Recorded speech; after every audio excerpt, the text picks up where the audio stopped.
Dear viewers, we are again in this second session to discuss in the POLICON program, and our discussion is not diverted to any other discussion.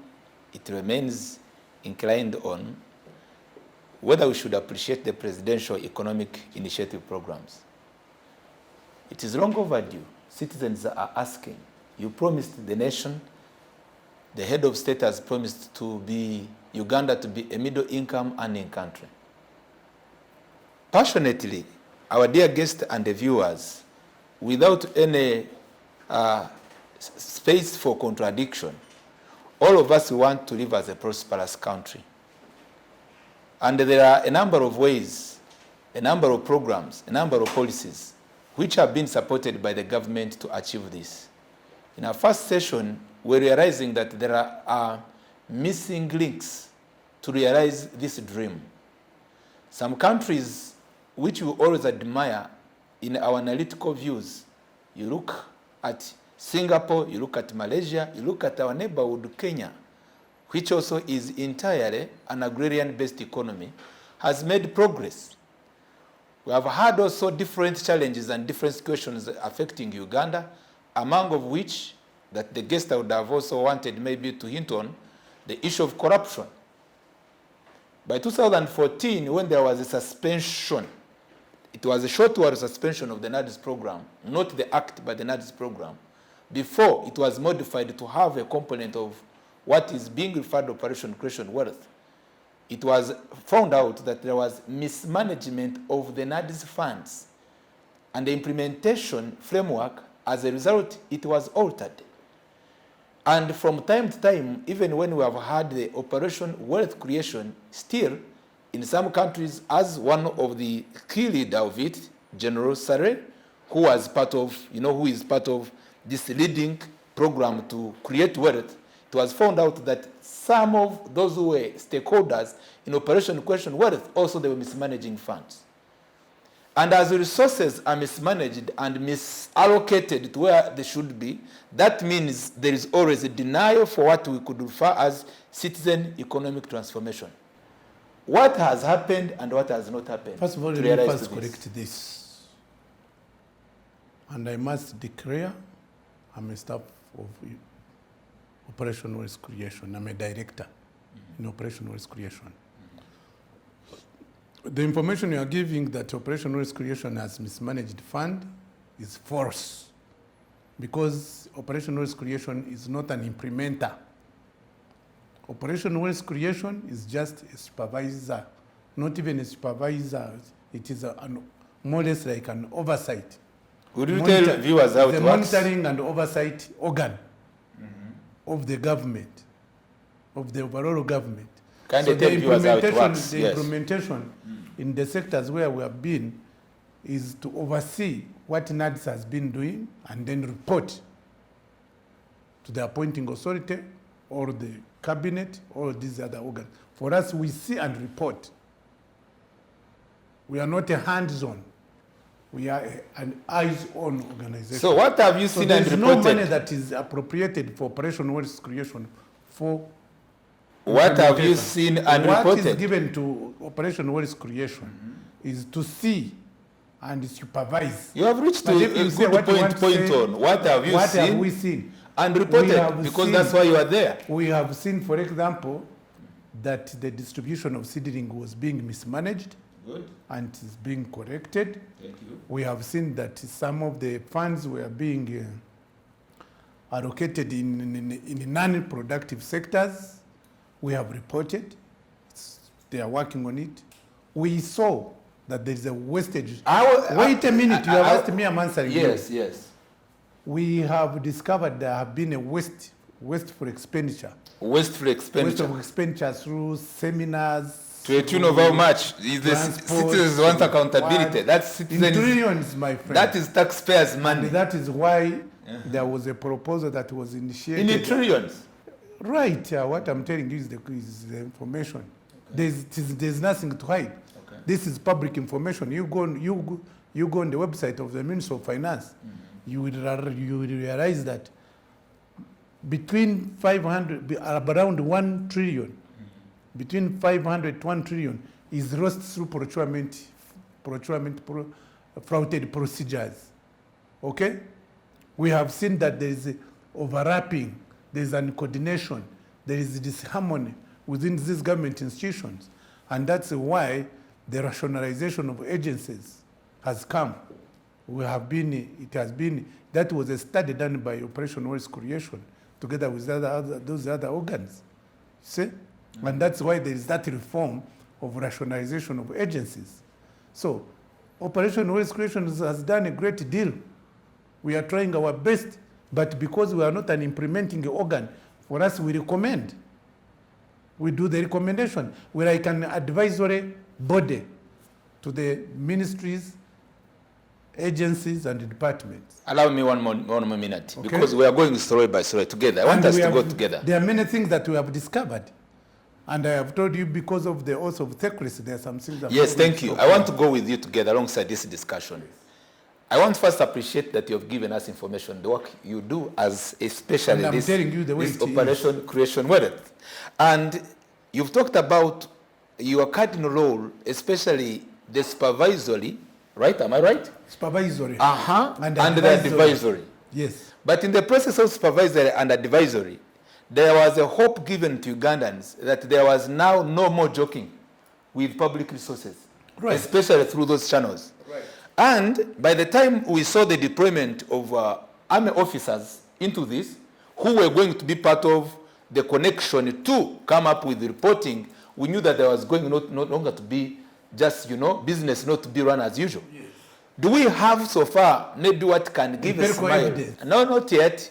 Do we have so far, out of the seeing and the reporting, now I'm just following for action. Has there been any action to recover back the mismanaged funds for procurement, which is intended to help a person from Kamaramaidо, this is what Ugandans are waiting to hear. That is not because the story of people mismanaging funds, people are tired. What you are trying to pin me on what you are trying it's to an inquiry. What you are going to pin it's an inquiry. Operation Wealth Creation. Yes. Operation Wealth Creation, there is a court for anti-corruption court.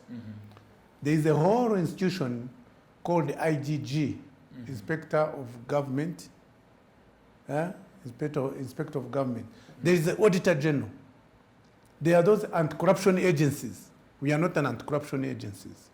So those agencies, the IGG, the Auditor General, even the Parliament. But to give reports. Plus the court. They are the ones to do what we are talking about recovery. Operation Wealth Creation cannot go to recover. I'm aware of that. But yes, there are reports of those. We have investigated those that have stolen and the reports are there. Some action has been done. Some action is in the process. Some action is slow. But if you ask me personally, I can tell you the war on corruption is slow. The war on corruption is slow? Yes. The war on corruption is slow in as far as we are concerned as a nation. The war on corruption is slow. Because we know they corrupt. We know what they have accumulated. There is primitive accumulation of this wealth by individuals who are known. The other day, the IGG was requesting the president to do a lifestyle audit. It needs to be taken seriously. If I'm a civil servant and I'm driving a Rolls Royce, I must account where did I get that Rolls Royce. But was question not gone with that kind of approach? Whatever it is. If I am a civil servant and I have a helicopter, I must account how did I acquire it. If I am going to Rwanda every weekend using a helicopter, there must be a lifestyle audit. If I'm driving cars valued in billions of money, there must be, where is the wealth coming from? So lifestyle audit is very important. So the war on corruption, in my opinion, in this country is slow, is actually very slow. And if we don't tackle this issue of corruption, the transformation that we are talking about will not occur. And if we don't tackle even the issue of wasteful expenditure, the transformation will not occur. If you are going to talk about this Emyoga money, If you are talking about parish, you appropriate 2 trillion to parish development model, but out of that trillion, 1 trillion is going into the cost of administering that program. Then what are you talking about? Wait a bit, 1 second. For this issue again, you've talked about especially your passion on how the mismanagement of fund this country indeed is a hindrance and how it should be fought against, but yet it's still, the country is still in a dilemma. We understand again because the process is slow. Our discussion today we are looking at the end of it all, the head of state, whom is not my central point of discussion, but as an individual, but the office, the head of state has come up with a number of initiatives, even for anti-corruption. The head of state is an individual. So yes, he's an individual, so but we are talking about as well as at the office. It's the office because the presidency will be there. Even then you talk about the government. Oh no. Yes, because it's the head of the government. Oh no, okay, let's come back to this point now. The Nakalema initiative, the anti-corruption. Yes. It is an initiative under the State House. Absolutely. All right? Yes. And again, there were a number of actions that were to deal with even the matter of land for those who are grabbing land and so forth. For those who are stealing money and so forth. There is another unit on land. What has failed to be done in this process? Because lamenting should not remain our lifestyle. And what should we do? Doctor, look here. Yes. I don't know how many times I will illustrate this point. If you are talking about, for example, corruption, you have the whole institution of IGG, Inspector of Government. You have the Inspector of Government. You have the Auditor General. You have this anti-corruption court even. Strengthen those institutions. Because when you say a unit is basically a desk. And you say that a desk, you want to think that a desk is going to fight all of these agencies, which has set up, which is institutionalized. Mm-hmm. Because in this country and in every district and everywhere, there is IGG's office. Mm-hmm. There is prostitution through the judiciary and corruption court. The Auditor General is an office on its own. It's the office of the Auditor General. Strengthen these institutions to do their work. Put the right people in these institutions to do their work. When you are talking about this, we have, like, for example, health monitoring unit under State House. Strengthen the Ministry of Health. You don't create a desk. To do, how can you have a ministry and then you are creating a desk and the desk becomes more powerful than a ministry? And then the ministry is the implementing organ. I thought it's because I'm trying to be, they call it devil advocate. So when you want to do strengthen institutions, strengthen the Ministry of Agriculture, make the programs within the Ministry of Agriculture, make Uganda Coffee Development Authority, strengthen it to develop the coffee sector, where we have a comparative advantage world over. Strengthen the tea sector. Come up with a policy that will guide tea. Strengthen the cotton. We have Cotton Development Authority. We have Dairy Development Authority. Strengthen the Dairy Development Authority as an institution. To realize the production level. Production. Because without production, when you give the correct example, the dairy development authority, now you don't need a unit, a desk, create a desk, and then this desk to disorganize, it's not doing planning. That dairy development authority has a strategic plan.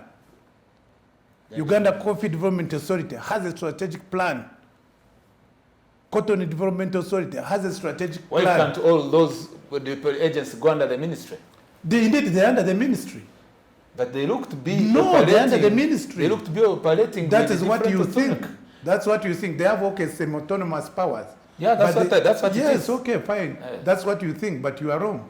They have semi-autonomous powers and they operate in the Ministry of Agriculture. make that ministry a very powerful ministry to oversee these organs. Wait a bit. Yesterday we had a discussion, and if you do that, and we realized that first, wait, let me clarify my point. And if you do that, for example, there have been a deliberate effort. That's why you're asking me operational risk creation. There have been a deliberate effort of operational risk creation, working with UCDA in distributing coffee seedlings.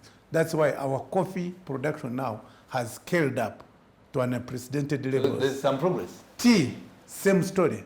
Maize, same story. So in these areas where there have been intervention, these are the untold stories, where there have been deliberate interventions through the relevant organs. They are working very well. You call Yamuremye next time, let him come here and he tells you the success stories in coffee. Unprecedented. Okay?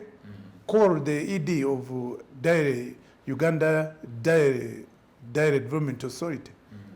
Unprecedented achievements. There are these stories we don't hear. But we need to do more, and we don't need to undermine these institutions. That is the point I'm making. And if we are going to do this, let us even do supportive institutions that will support this agriculture. That's why I was telling you skills, let's have agricultural institutions, let's have technical institutions, let's have this build infrastructure, roads that will reach where the agricultural products are, okay? And let us have the cold houses to take care of our agro horticulture. But if you're talking about this, like, for example, KK Foods, he's struggling alone with a cold chain. How can you let such a kind of important sector leave it to like an individual, KK Foods? He's there. There's a question I have for you. Thank you for the information. There's a question I have for us. We realize that development cannot only be achieved by a specific office, only one office. And we are talking of the economic growth of the country, which calls for mass production that you've talked about.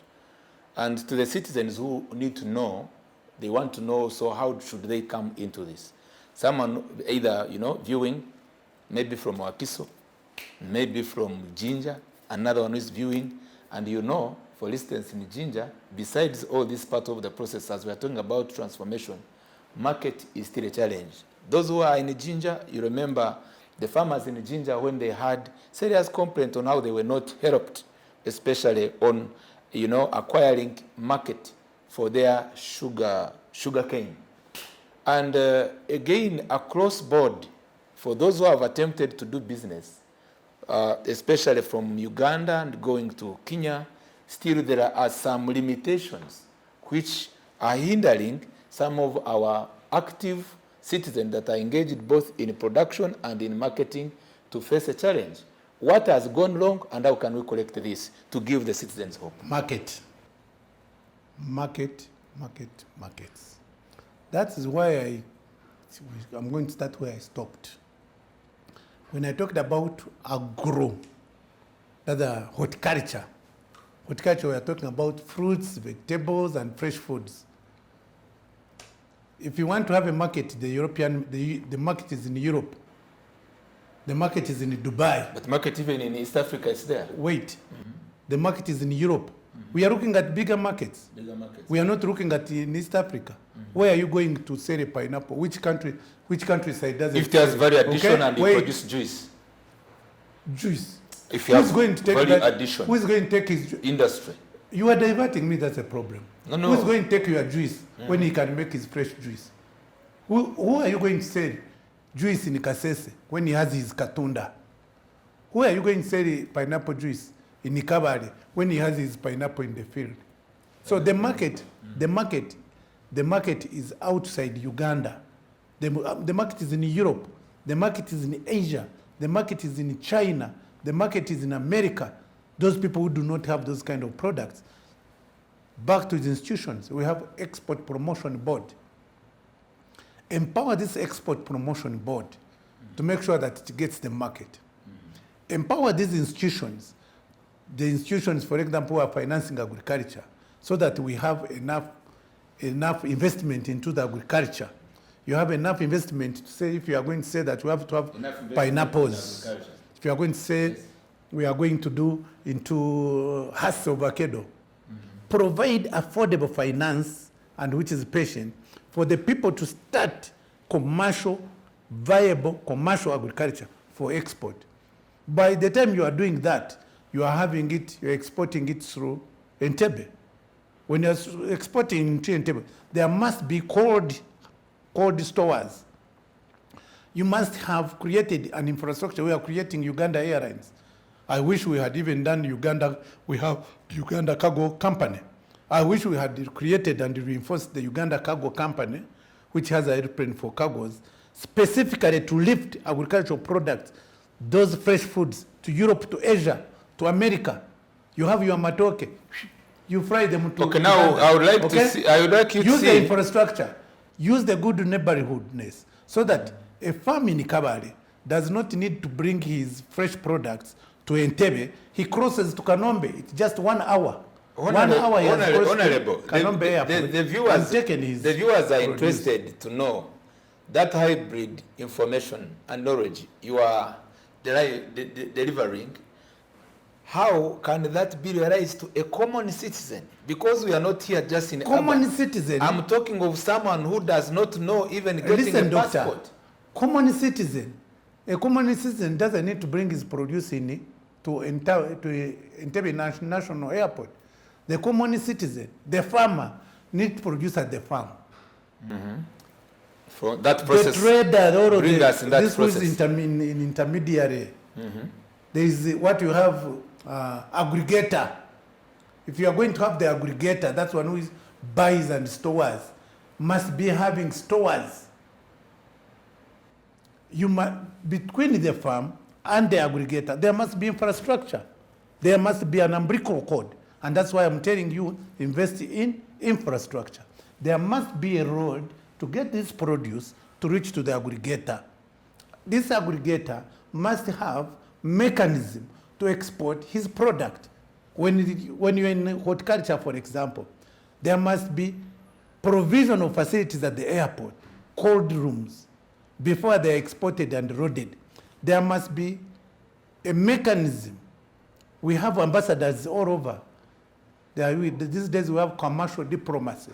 When you create that market, they should be lifted. You must be having airplanes to lift. If it is coffee, listen, if it is coffee, you must have coffee aggregation stores. You must have coffee processing. We used to have those coffee factories in Masaka. We have opened new areas. How many do we have? We have opened Kabale, Kigezi, Bugisu. We must reinforce like Bugisu Cooperative Union. This Bugisu Cooperative Union into coffee, the farmers there don't need even to know who is, you have an aggregator, you have an exporter. There must be right roads.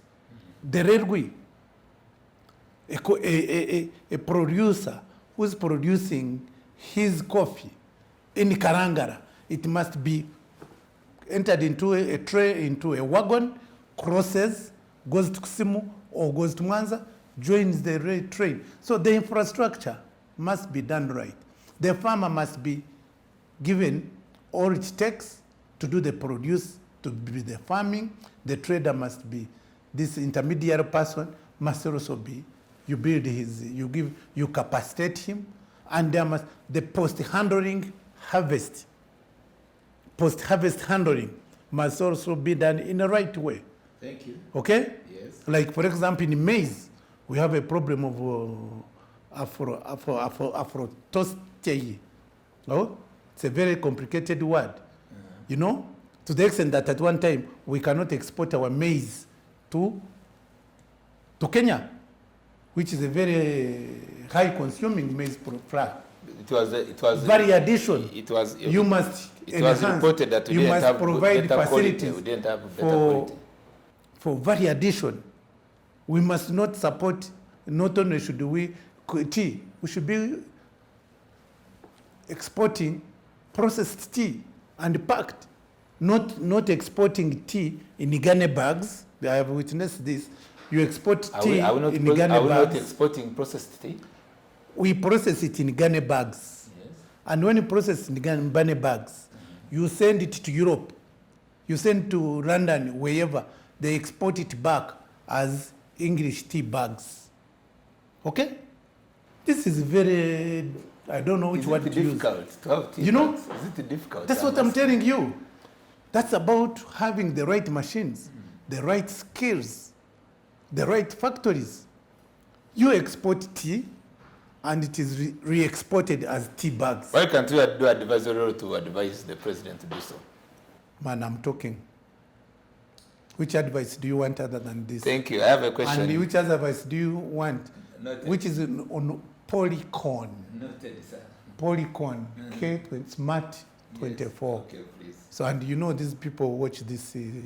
They watch. I saw it. Do you have those who take note and they go to report? But So you are his now comrade. they You should can be at taking times- this advice. You can visit him and tell him, I President. do, sir. You do so. Yeah. So here there are, thank you for the... Advising a person is one thing, and people taking on your advice is another thing. Thank you so much. We again look at, you pointed out a pertinent issue. Don't think I forgot. You talked about land question. And land is a means of production. Absolutely. I'm very much aware that while in Parliament and of now, of course, it's a policy which was put in place. There was an initiative even in the NRM manifesto to see, to bring an enablement, program, which was a land fund, to enable those who are landless acquire land. Uganda is passing through a challenging moment where it is reported by Torin 2007 that we have 12 million square miles which are not put under utilization or production. Yet again, another dilemma we are in, we have 79% of the youth who are part of, the population, right? And of course, among of which unemployment remains a problem. Production, we have the labor, which would have been targeted among the youth.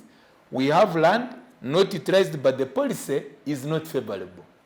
The government promise for land fund, it is not realized for the last around 10 years or 15 years. How can we remove this joint? If I may ask you, this joint. do you need the land fund to commercialize agriculture? The 20% that you are talking about, you remember I talked about primitive accumulation of capital. You have people who are getting money in the wrong way, hiding it in land, and holding that land idle. At the same time, holding that land idle. Yes. You have gotten billions of money. Many youth are landless. You have got billions of money. You are fearing keeping these billions of the money on an account because they will know. You go to Kabula or you go to Bunyoro, you buy 15 square miles of land. You keep it. And you are not utilizing, nothing is being done on that land, and you turn that land into a bush. To some extent, we shouldn't allow this as a country. And where possible, you find that in this, the moment the Wananchi cite this kind of land that is idle, then they come as illegal tenants. They just swarm your land. The moment they swarm your land and they have occupied it, you cannot do production on that land. You cannot do commercial agriculture on that land because they have literally occupied it.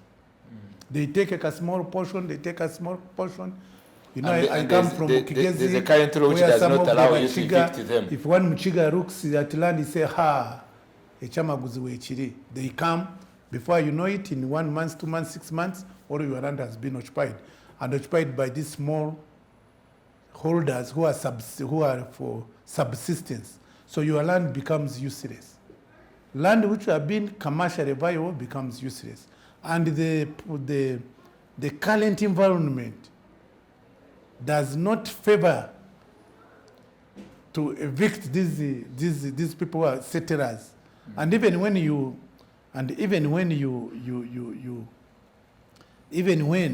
evict them, you are not going to use that land. So we must have the right policies that will make land use effective, so that we don't have this idle land. We have a challenge. And when you even have some people who have the land, but they do not have capital to develop the land, right? Because the capital is very expensive.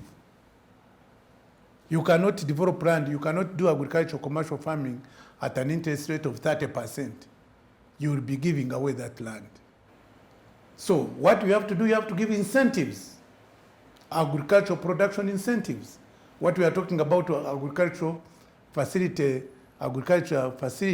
which is in the commercial banks, is not accessible. The question is if that we are talking about this, like for example, bull fattening or dairy, give money on an interest rate which is affordable. Thank you. Is that and provide for the very addition. Wait for this question. Is that attainable yet we don't have an agricultural bank, we don't have a national bank, we are not depending on banks which are foreign? And of recent, Dr. Suluma gave us an insight into economic growth that unless Uganda changes the dynamics of managing our currency, especially in financial transaction, the financial sector, that will remain struggling. What is your take in that? Because we seem not to be moving forward because of not having what would have helped us to attain what we are talking about.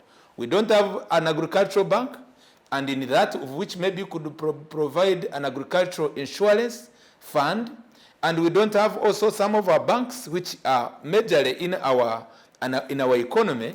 We're very much aware that the interest rate indeed is high.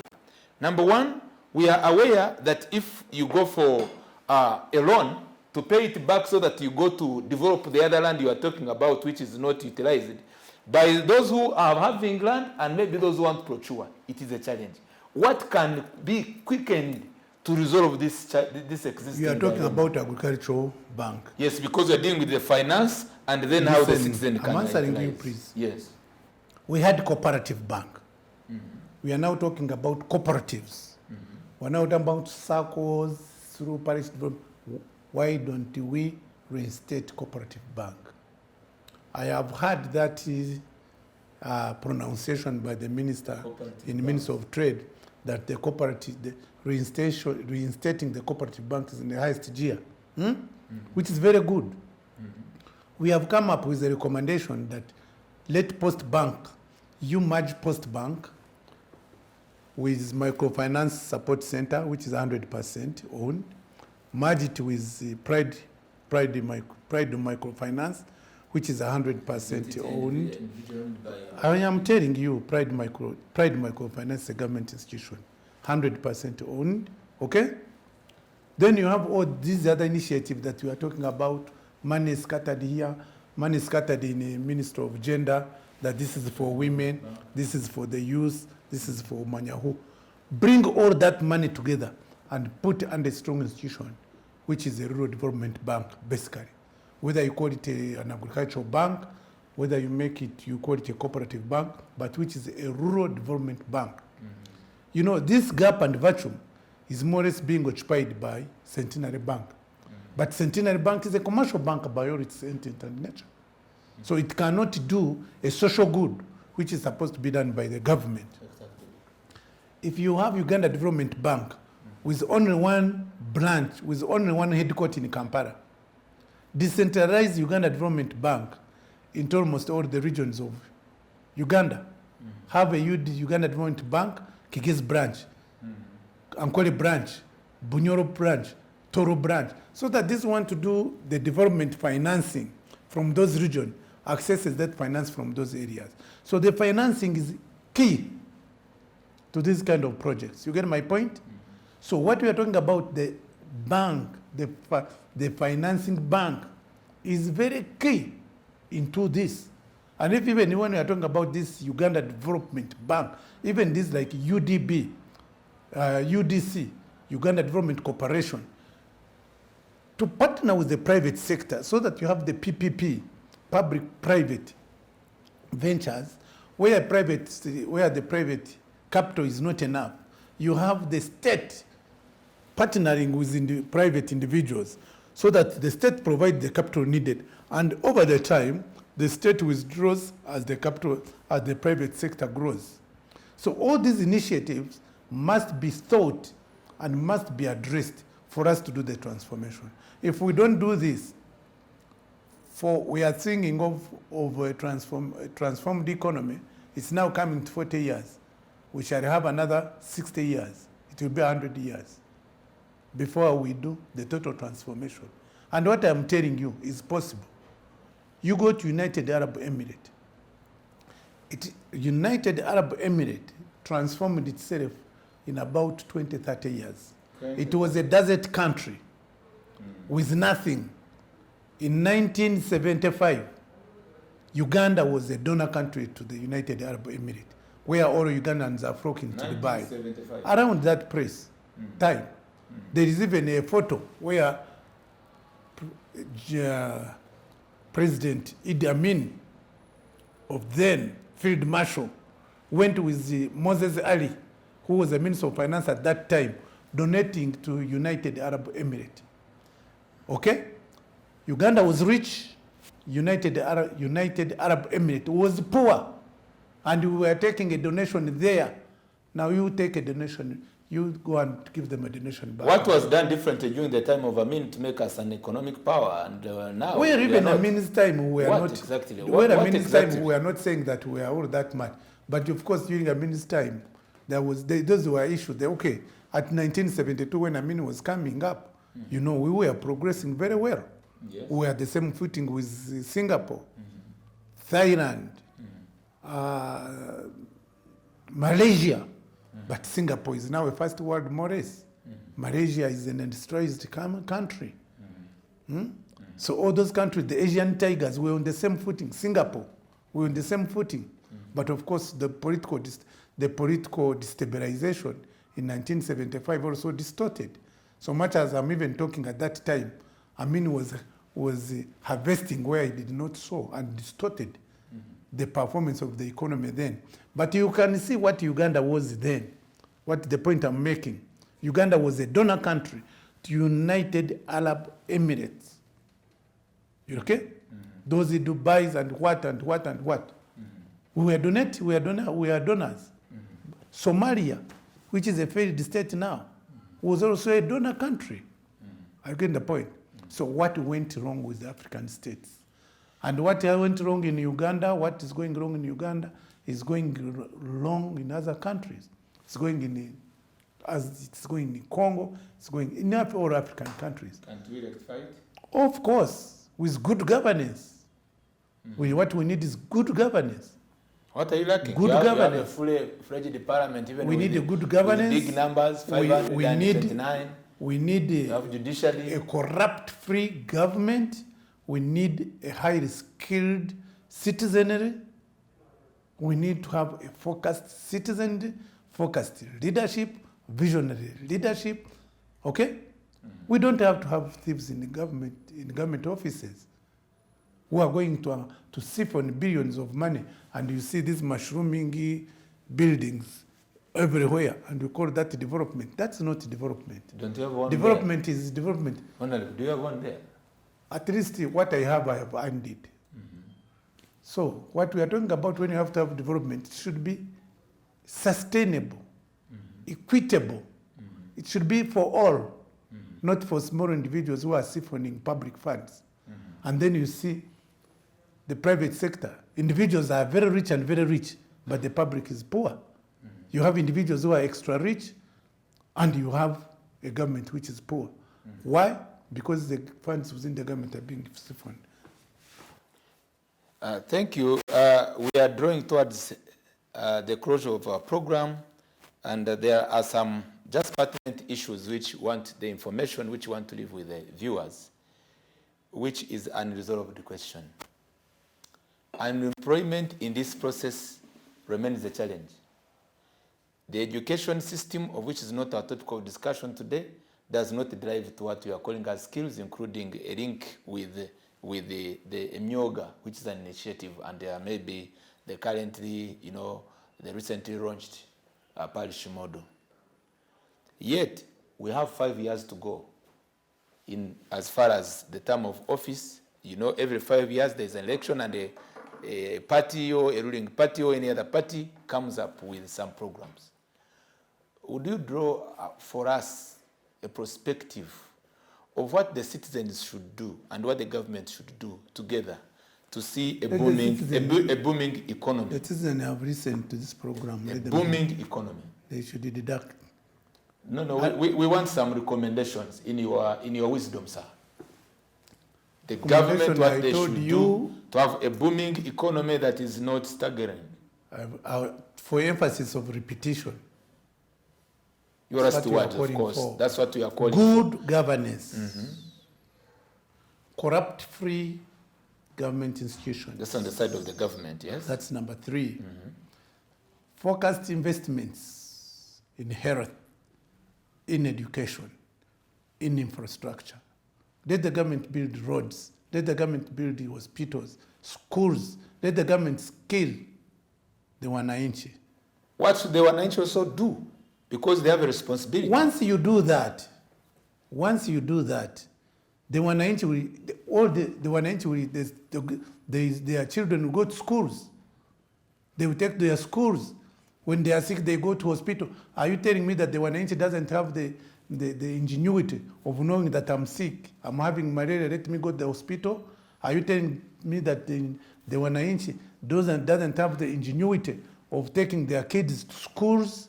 Do you want to tell me that these youth of ours don't have the ingenuity of acquiring skills? Do you think they are the ones who want to ride boda-bodas? They also want to operate tractors. They also want to tract these lorries. Instead of riding a boda-boda, they want to operate these machines. They want to ride these heavy machinery, heavy vehicles, drive to Mombasa. They also want to know. Are you telling me that our kids don't want to know how to do pirates, to be pirates and start pirating these airplanes of ours that we are buying? Should we employ pirates from outside of this country? You are telling me that our youth don't know that? They know, but they don't have where to go. The facilities are not available. Are you telling me that the wananchi don't want to take their produce in one day from Kisoro to Kampala? Are you telling me that these aggregators don't want to have cheap capital? The wananchi know. But institutions that are supposed to be providing that are not there. So the individuals, the wananchi know what to do, and they are being frustrated. Thank you very much for hosting me. It has been a pleasure to be with you, Honorable Banyanzachi, with your insightful and assertive submissions, which have been received, but with care and again with caution. Why are you caring and cautioning? With caution that those who are responsible to the hindrance to the economic growth, that they should give way. Why not caution them? Tell them to stand one. Because I say this as you let me complete what I'm talking about. We continue to believe that economic transformation, indeed, it is a process. We have agreed all of us in that direction. But again, we continue to call upon all those who are stakeholders to be in the economic transformation chain. But with responsiveness, I continue to emphasize this is important, with responsiveness, that there is a role of the government, what they should do, and there is also the role of the citizens. But to our guest, he continued to appeal. But the problem is where the state fails, and he continued to appeal that the state has a lot to do, especially in shaping the realization of economic transformation. Dear viewers, it has been a blessing to be with you tonight, and until next Thursday for the POLICON, we continue to inspire and we continue to motivate the population and the government that cares for the people to have a better livelihood. Thank you so much. Until we meet again, good night.